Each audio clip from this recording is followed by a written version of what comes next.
che sanno, dice io mia moglie l'avrei persa subito, ma a me ne è durato 9 anni. Dice grazie a Bellintona, diceva lui. Capito.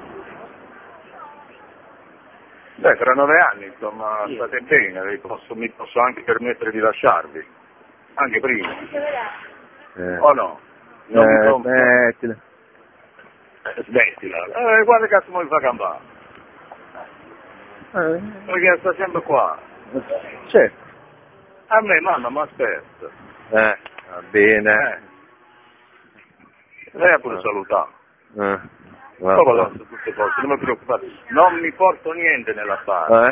Né casa né pretorio. Ah sì. Ma come, sai? Tutto il giorno che mangia. Vabbè. Ma voi state a casa di Daniele? Veramente questa è casa mia, bella. Là cominciamo casa di Daniele. Veramente mi sa che quella non è casa manca né tu e manca di Daniele. A casa di chi fai ufficio. Appunto. E quindi... Alle 11 arriva la Zambara qua. Beh, mangiate qualche cosa là, cosa fate? Mangiamo qua a casa. Ho capito. Io non c'ho voglia, un brodino, vediamo. Arriva qua perché domani c'ha una lezione al massimo, prima di andare alla scala martedì, dice che c'ha una lezione domani e una lunedì.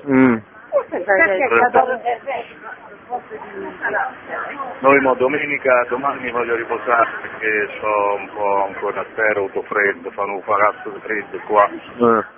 Freddo per freddo avrei preferito per me una utrina. Beh, ci sentiamo poi, dai. Va bene, ok.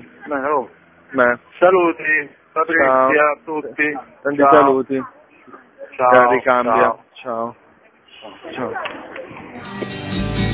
How I wish you were here.